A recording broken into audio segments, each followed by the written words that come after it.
പിതാവിൻ്റെയും പുത്രൻ്റെയും പരിശുദ്ധാത്മാവിൻ്റെയും നാമത്തിൽ ആമേൻ. എൻ്റെ പ്രിയപ്പെട്ടവരെ, ഇന്ന് മെയ് 17-ാം തീയതി ഞായറാഴ്ച, അമ്മേ പരിശുദ്ധ അമ്മേ, അമ്മേ പരിശുദ്ധമേ, ദൈവമാതാവേ, കൃപാസനത്തിലൂടെ ഞങ്ങളുടെ ദേശത്തിനും അമ്മ മധ്യസ്ഥം തേടി തന്ന എല്ലാ അനുഗ്രഹങ്ങൾക്കും കൃപകൾക്കും ഞങ്ങളിപ്പോൾ ഹൃദയം നിറഞ്ഞ നന്ദി പറയുന്നു. അമ്മേ പരിശുദ്ധമേ, ദൈവമാതാവേ, 2004 ഡിസംബർ 7-ാം തീയതി ഉച്ചകഴിഞ്ഞ് 2:30 കൃപാസനത്തിൽ സംഭവിച്ച അമ്മയുടെ പ്രത്യക്ഷപ്പെടലിനെ കുറിച്ച് തിരുസഭയ്ക്ക് സമർപ്പിച്ചിരിക്കുന്ന പഠനരേഖകളുടെ സഭാത്മകമായ പഠനം ആരംഭിക്കുവാൻ ഞങ്ങൾ പ്രാർത്ഥിക്കുന്നു. അമ്മേ പരിശുദ്ധമേ, ഭൂസ്വർലോകങ്ങളുടെ രാജ്ഞിയായ അങ്ങേയ്ക്ക് ഭൗമസംരക്ഷണത്തിനായി പ്രപഞ്ചപ്രകൃതിയെ തന്നെ തിരുസഭ പ്രതിഷ്ഠിക്കുവാൻ ഈ പ്രത്യക്ഷീകരണം വഴി ഇടയാക്കണമേ. പരിശുദ്ധമേ, ജപമാല മാതാവേ, സകല കൃപാസനം പ്രാർത്ഥനയോടും ചേർത്ത് ഞങ്ങളിപ്പോൾ പ്രാർത്ഥിക്കുന്ന ഈ കുടുംബത്തിന്റെ പ്രത്യേക നിയോഗം പറ മക്കളെ.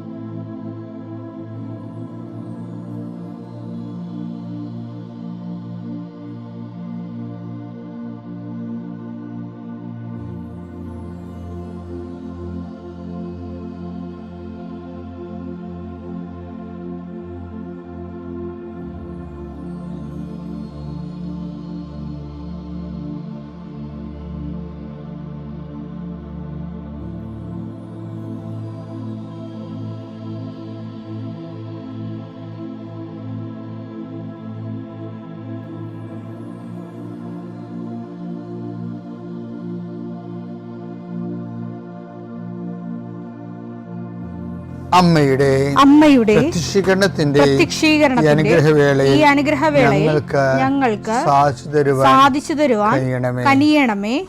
ആമേൻ. വിശ്വാസ പ്രമാണം. സർവശക്തനായ പിതാവും ആകാശത്തിന്റെയും ഭൂമിയുടെയും സൃഷ്ടാവുമായ ദൈവത്തിൽ ഞാൻ വിശ്വസിക്കുന്നു. അവിടുത്തെ ഏകപുത്രനും ഞങ്ങളുടെ കർത്താവുമായ ഈശോമിശിഹായിലും ഞാൻ വിശ്വസിക്കുന്നു. ഈ പുത്രൻ പരിശുദ്ധാത്മാവിനാൽ ഗർഭസ്ഥനായി കന്യകാമറിയത്തിൽ നിന്ന് പിറന്ന് പൊന്തിയോസ് പീലാത്തോസിന്റെ കാലത്ത് പീഡകൾ സഹിച്ച് കുരിശിൽ തറയ്ക്കപ്പെട്ട് മരിച്ച് അടക്കപ്പെട്ട് പാതാളങ്ങളിൽ ഇറങ്ങി മരിച്ചവരുടെ ഇടയിൽ നിന്ന് 3-ാം നാൾ ഉയർത്ത് സ്വർഗത്തിലേക്ക് എഴുന്നള്ളി സർവശക്തിയുള്ള പിതാവായ ദൈവത്തിന്റെ വലതുഭാഗത്തിരിക്കുന്നു. അവിടെ നിന്ന് ജീവിക്കുന്നവരെയും മരിച്ചവരെയും വിധിക്കുവാൻ വരുമെന്നും ഞാൻ വിശ്വസിക്കുന്നു. പരിശുദ്ധാത്മാവിലും ഞാൻ വിശ്വസിക്കുന്നു. വിശുദ്ധ കത്തോലിക്കാ സഭയിലും പുണ്യവാന്മാരുടെ ഐക്യത്തിലും പാപങ്ങളുടെ മോചനത്തിലും ശരീരത്തിന്റെ ഉയർപ്പിലും നിത്യമായ ജീവിതത്തിലും ഞാൻ വിശ്വസിക്കുന്നു. ആമേൻ. സുഖസ്ഥനായ ഞങ്ങളുടെ പിതാവേ, അങ്ങയുടെ നാമം പൂജിതമാകണമേ. അങ്ങയുടെ രാജ്യം വരണമേ. അങ്ങയുടെ തിരുമനസ് സ്വർഗത്തിലെ പോലെ ഭൂമിയിലും ആകണമേ. അന്നു വേണ്ടുന്ന ആഹാരം ഇന്ന് ഞങ്ങൾക്ക് തരണമേ. ഞങ്ങളോട് തെറ്റ് ചെയ്യുന്നവരോട് ഞങ്ങൾ ക്ഷമിക്കുന്നത് പോലെ ഞങ്ങളുടെ തെറ്റുകൾ ഞങ്ങളോടും ക്ഷമിക്കണമേ. ഞങ്ങളെ പ്രലോഭനത്തിൽ ഉൾപ്പെടുത്തരുതേ, തിന്മയിൽ ഞങ്ങൾ രക്ഷിക്കണമേ. ആമേൻ. നന്മ നിറഞ്ഞ മറിയമേ, സ്വസ്തി. കർത്താവ് അങ്ങയുടെ കൂടെ സ്ത്രീകളിൽ അങ്ങ് അനുഗ്രഹിക്കപ്പെട്ടവളാകുന്നു. അങ്ങയുടെ ഉദരത്തിൻ ഫലമായി ഈശോ അനുഗ്രഹിക്കപ്പെട്ടവനാകുന്നു. പരിശുദ്ധ മറിയമേ, തമ്പുരാന്റെ അമ്മേ, പാപികളായ ഞങ്ങൾക്ക് വേണ്ടി ഇപ്പോഴും ഞങ്ങളുടെ മരണസമയത്തും തമ്പുരാനോട് അപേക്ഷിക്കണമേ. ആമേൻ. കർത്താവേ, നിന്റെ ഉന്നതമായ നാമത്തിന് സ്തോത്രം ചെയ്യുന്നു. കർത്താവേ, നിന്റെ വിശുദ്ധ പൗരോഹിത്യത്തെ മഹത്വപ്പെടുത്തണമേ. കർത്താവെ, സഭയിലുള്ള സാന്നിധ്യം പ്രകടമാക്കണമേ. 40 വർഷം ഞാൻ അർപ്പിച്ച കൃപാനയുടെ യോഗ്യതയാൽ കൃപാസ്ഥാനത്താറെ ജീവനോടെ പ്രത്യക്ഷപ്പെട്ട പരിശുദ്ധ അമ്മയുടെ മാധ്യസ്ഥത്തിലെ ഞാൻ മക്കളെ ആശീർവദിക്കുന്നു. ഞങ്ങൾ ചില പ്രോജക്റ്റുകൾക്ക് വേണ്ടിയും ചില പോംവഴികൾക്ക് വേണ്ടിയും ജീവിതത്തിലെ ചില പ്രയാസങ്ങൾ, സാമ്പത്തിക വിഷയങ്ങളായാലും മറ്റു വിഷയങ്ങളായാലും മാറുന്നതിന് വേണ്ടി സംസാരിക്കാൻ പോകുന്ന വ്യക്തികളിൽ, നിങ്ങൾ സംസാരിക്കാൻ പോകുന്ന വ്യക്തികളിൽ ഇന്ന് പരിശുദ്ധാത്മ നിറയട്ടെ. ചിന്താരിയ മാതാവ്, സമയത്തിനധികമായ പരിശുദ്ധ അമ്മ കൃപാസന മാതാവ് ഇന്ന് നിങ്ങളുടെ കൂടെ യാത്രയാവുകയും നിങ്ങളുടെ കൂടെ വരികയും ചെയ്യട്ടെ. നിങ്ങൾക്ക് സംസാരിച്ച് ഒതുക്കാൻ പറ്റാത്ത വിഷയങ്ങൾ, നിങ്ങൾ സംസാരിച്ചാൽ ശരിയാകത്തില്ലെന്ന് തോന്നുന്ന സ്ഥലങ്ങളിൽ കർത്താവ് തന്നെ മറുപക്ഷത്ത് നിന്നുകൊണ്ട് നിങ്ങൾക്ക് അനുകൂലമായ ഒരു സാഹചര്യം ഉണ്ടാക്കിത്തരാൻ കർത്താവിൻ്റെ നാമത്തിൽ ഞാൻ നിങ്ങളെ ആശീർവദിക്കുന്നു. കർത്താവെ, കുടുംബം വന്ന് പെട്ടിരിക്കുന്ന വഴികൾ, ഒരു തീരുമാനം എടുക്കാൻ പറ്റാത്തവർ, പല വിഷയങ്ങളെക്കുറിച്ചും ഏത് ജോലിക്ക് പോകണം, ഏത് നാട്ടിൽ പോകണം, ഏത് രാജ്യത്ത് പോകണം എന്നറിയാൻ പാടില്ലാതെ വിഷമിക്കുന്നവർ, എന്ത് പഠിക്കണം എന്നറിയാൻ പാടില്ലാതെ വിഷമിക്കുന്നവർ, ഒരു തീരുമാനം എടുക്കാൻ പറ്റാത്തവർ, അവർക്ക് പരിശുദ്ധാത്മ പ്രവർത്തിച്ചുകൊണ്ട് അവർക്ക് പുതിയ തീരുമാനം എടുക്കാൻ കർത്താവ് നിങ്ങളെ സഹായിക്കട്ടെ. എൻ്റെ കർത്താവിൻ്റെ ഉന്നതമായ നാമത്തിൽ സഭയുടെ അധികാരത്തിൽ കുരിശിൻ്റെ അടയാളത്തിൽ ദൈവശക്തിയായി രോഗപീഠകൾ, വേദന രോഗങ്ങൾ, മറ്റ് വ്യക്തികളുമായിട്ടുള്ള വഴക്കുകൾ, കേസുകൾ, കോടതി കേസുകൾ, പോലീസ് കേസുകൾ, ഇൻ്റർവ്യൂകൾ, ടെസ്റ്റുകൾ, പരീക്ഷാ ഫലങ്ങൾ നിങ്ങൾക്ക് അനുകൂലമായിരിക്കാൻ പരിശുദ്ധ മാതാവിൻ്റെ മധ്യസ്ഥയിൽ ഞാൻ നിങ്ങളെ യേശുനാമത്തെ ആശീർവദിക്കുന്നു. നിത്യപിതാപുത്രൻ പരിശുദ്ധാത്മാശ്വരശ്വരെ നയിക്കുവാവേ. എൻ്റെ പ്രിയപ്പെട്ടവരെ, നമ്മളെ പരിശുദ്ധാത്മാവിൻ്റെ ദിവസങ്ങളിലേക്ക് പോവുകയല്ലേ. അപ്പോൾ ഒരു മനസ്സിലുണ്ടാണ് പരിശുദ്ധാത്മാവ് സ്നാനപ്പെടാൻ വേണ്ടി വലിയ എളുപ്പ പണികളൊക്കെ ഉണ്ട്. ഇന്നു മുതലാണെങ്കിൽ നിങ്ങൾ ഇവിടെ പിടിക്കാർക്കാണെങ്കിൽ പരിശുദ്ധാത്മാവ് നിന്ന് പെയ്യും. നോക്കിക്കോ, പല ഒരു കാര്യമേ ആദിമ സഭയിൽ തന്നെ ഇതിൻ്റെ വെളിപ്പാടുകൾ ദൈവം കൊടുത്തിട്ടുണ്ട്. ഇപ്പം ആ ജനങ്ങൾ പരിശുദ്ധാത്മാവിനെ സ്വീകരിക്കുന്നതിന് മുമ്പ് ജനങ്ങൾ അപ്പോസ്തലന്മാരിങ്ങനെ ഭാഷാപരത്തെ സംസാരിച്ചില്ലേ. അപ്പോൾ ഇതുമേക്കാർ, അതുപോലെ തന്നെ പേരയ, റോമാക്കാർ, അതുപോലെ തന്നെ എത്യോപ്യക്കാർ, എല്ലാവരും അവരുടെ ഭാഷയിൽ അപ്പോസ്തലന്മാരുടെ വചനങ്ങൾ കേട്ടില്ലേ.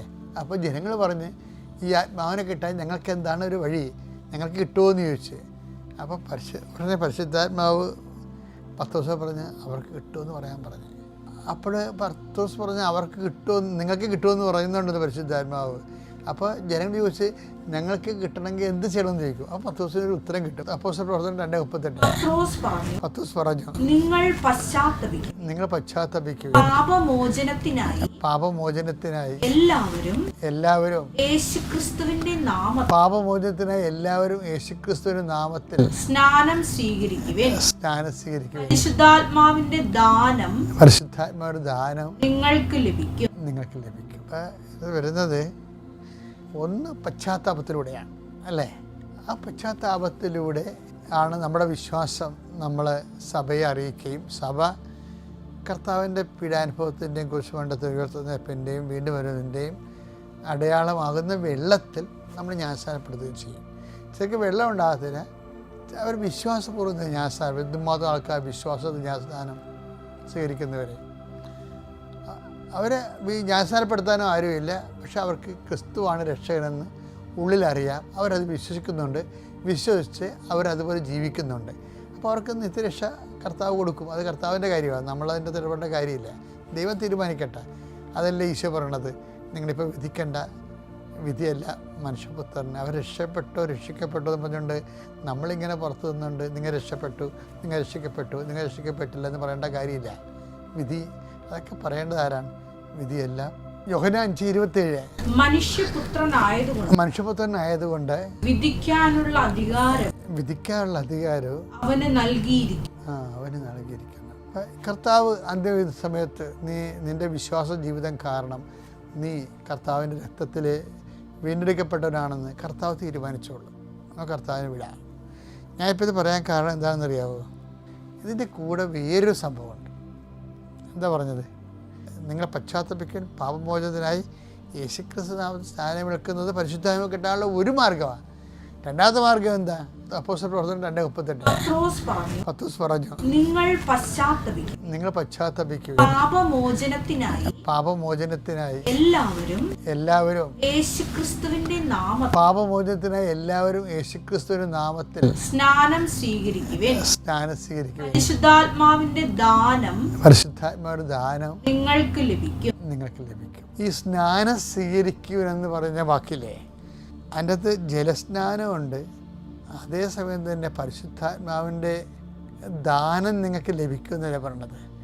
ആ ദാനം ലഭിക്കാനുള്ള സ്നാനവുമുണ്ട്. എന്താണെന്നറിയാമോ? ഇത് പറയാൻ കാര്യം എന്നറിയാമോ? കഴിഞ്ഞ ദിവസങ്ങളിൽ നമ്മൾ രശ്മി തോമസിൻ്റെ ഒരു സാക്ഷ്യം പറഞ്ഞായിരുന്നല്ലോ. അവരുടെ സാക്ഷ്യത്തിൽ ഈ അവർ ചെയ്തുകൊണ്ടിരുന്നത് കോട്ടയം ഡിസ്ട്രിക്ട് ആശുപത്രിയിൽ അഡ്രസ്സ് ഇല്ലാത്ത, ബന്ധുക്കൾ സ്വന്തപ്പെട്ടൊരു ബൈസ്റ്റാൻഡർ ഇല്ലാത്ത കുറേ രോഗികളുണ്ട്. അവർക്ക് വേണ്ടി ഒരു വാർഡുണ്ട്. അവരെ നോക്കാനും ആരുമില്ല, തിരക്കാനും ആരുമില്ല, കൂടെ നിൽക്കാനും ആരുമില്ല. അപ്പോൾ ഇവരുടെ അടുത്ത് പോയി രശ്മി തോമസ് സംസാരിക്കും. അവർക്ക് ഭക്ഷണത്തിന് പ്രശ്നമൊന്നുമില്ല, ഭക്ഷണത്തിന് അവിടെ കൊടുക്കാനുള്ള ഏജൻസിയും സംഘടനയൊക്കെ ഉണ്ട്. ഇവർ ചെയ്യണത് അവരോട് സംസാരിക്കും. കർത്താവ് പറഞ്ഞില്ലേ, ഞാൻ പരദേശിയായിരുന്നു. അപ്പോൾ ഒത്തിരി പരദേശികളുണ്ടാകത്തില്ലേ, ഞാൻ പരദേശിയായിരുന്നു, നിങ്ങൾ എന്നെ സന്ദർശിച്ചു. അപ്പോൾ അവരുടെ കർത്താവാണുള്ളത്. അതുകൊണ്ട് രശ്മി തോമസ് അവരെ പോയി സന്ദർശിക്കുകയും അവരുടെ കുശലങ്ങളും അവരുടെ കൂടെ ഇരുന്ന് ഓരോ വർത്തമാനമൊക്കെ പറയും. നമ്മുടെ സാന്നിധ്യം സംലഭമാക്കുന്നത് തന്നെയാണ് പരിശുദ്ധാത്മാവിൻ്റെ സ്നാനം സ്വീകരിക്കാനുള്ള ഏറ്റവും വലിയ അനുഗ്രഹം. കാരുണ്യപ്രവൃത്തിയുടെ എല്ലാ കാരുണ്യപ്രവൃത്തിയുടെ പരിശുദ്ധാത്മാവിൻ്റെ സ്നാനത്തിൻ്റെ ഉറവകൾ നമ്മളിലേക്ക് ഒഴുകുന്നുണ്ട്. അതുകൊണ്ട് ഈ പെന്തക്കോസ്താ ദിവസത്തിന് ഒരുങ്ങുമ്പോൾ നീ ഉടമ്പടിക്കാർ പ്രത്യേകിച്ച് നിങ്ങളുടെ കാരുണ്യപ്രവൃത്തികളിലെ നിങ്ങൾക്ക് തരാൻ ഒന്നുമില്ലെന്ന് പറഞ്ഞില്ലേ, ലുക്ക 14:13. എന്നാൽ നീ സദ്യ നടത്തുമ്പോൾ വികലാംഗർ, കുരുടർ എന്നിവരെ ക്ഷണിക്കുവിൻ. അപ്പോൾ നീ ഭാഗ്യവാനായിരിക്കും. എന്തെന്നാൽ പകരം നൽകാൻ, അതാണ് പകരം നൽകാൻ അവരുടെ പക്കൽ ഒന്നുമില്ല. നീതിമാന്മാരുടെ പുനരുദ്ധാനത്തിൽ നിനക്ക് പ്രതിഫലം നൽകും. അപ്പോൾ പകരം നൽകാൻ ഒന്നുമില്ല എന്നാണ് ഈശോ പറയണത്. പക്ഷേ പിന്നീടുള്ള ഭാഗങ്ങൾ വായിച്ചാൽ നമുക്ക് മനസ്സിലാവും, അവർക്ക് ആണ് നമുക്ക് പകരം നൽകാനുള്ള ഏറ്റവും വലിയ അനുഗ്രഹമുള്ളത്. എന്താണ്? പകരം അവർക്ക് നമുക്ക് ക്രിസ്തുവിനെ നൽകാൻ പറ്റും. അതാണല്ല, ഞാൻ രോഗിയായിരുന്നു എന്നല്ലേ ഈശോ പറയണത്. അപ്പം നമ്മൾ ക്രിസ്തുവിനെ അല്ലേ അവരിലൂടെ ശുശ്രൂഷിക്കുമ്പോൾ നമുക്ക് ലഭിക്കണ ക്രിസ്തുവിനെയാണല്ലോ. പകരം നൽകാൻ ഒന്നും ഇല്ലെന്നങ്ങോട്ട് അടച്ച് പറയാൻ പറ്റത്തില്ല. പകരം അവർക്ക് നമുക്ക് ക്രിസ്തുവിനെ തരാൻ കഴിയും എന്നുള്ളത് മനസ്സിലാക്കിക്കൊണ്ട് ശുശ്രൂഷ ചെയ്താൽ നമുക്ക് പരിശുദ്ധാത്മാവിനെ കിട്ടും. പിതാവിൻ്റെയും പുത്രൻ്റെയും പരിശുദ്ധാത്മാവിൻ്റെ നാമത്തിൽ.